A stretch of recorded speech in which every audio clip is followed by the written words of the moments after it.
Foundation myths of Korea. Conclusion.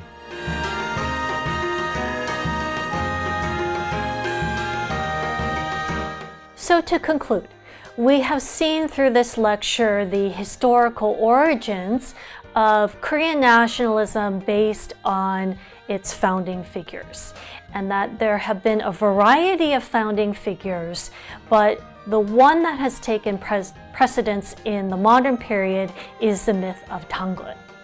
And so the question now is, how can we expect Korean nationalism to develop in the future? What is Korean ethnic nationalism? How has it been formed? There persists an emphasis on racial purity and Korea as a pure blood or homogeneous society.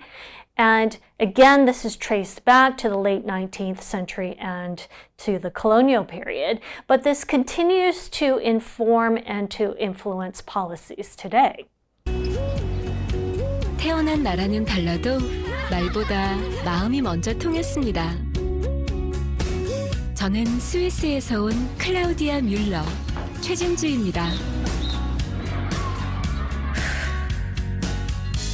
미래를 향해 꿈과 열정을 키우고 있는 제 꿈은 대한민국을 빛낼 국가대표입니다.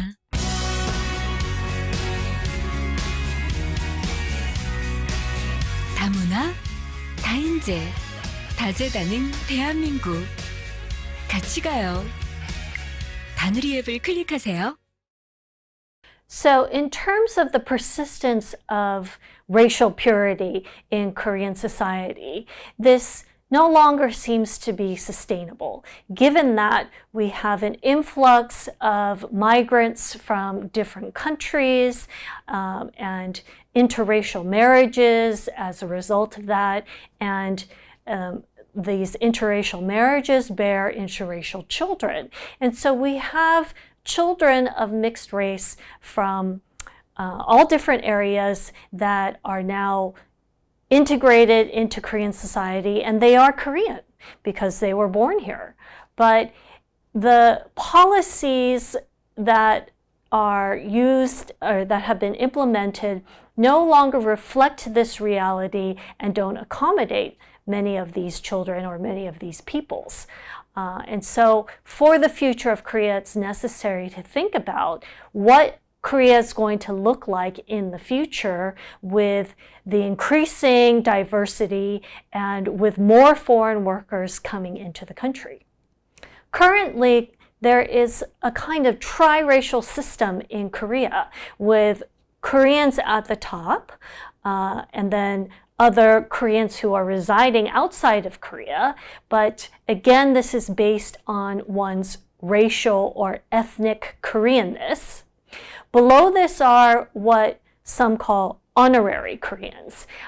These are East Asian immigrants or light-skinned Central Asians or Korean white multiracial children.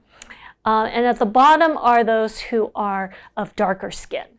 And we have quite a few of these Koreans living in Korea, but then feel excluded or discriminated against, even though they have been born and lived in this society their entire lives.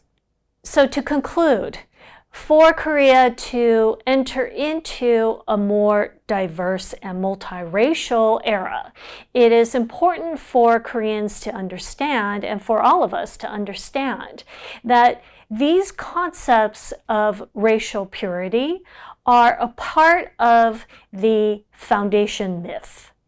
And so they are based on a myth that cannot really be historically corroborated, and that it is time for us to recognize and to acknowledge that this is a myth and that it did serve its purpose in constructing Korean modern nationalism in the late 19th and early 20th centuries. But as we enter into the next era, it is time for us to rethink and to redefine exactly what it means to be Korean and what the Korean nation is. These are the keywords for this class: national identity, ethnic nationalism, multiculturalism,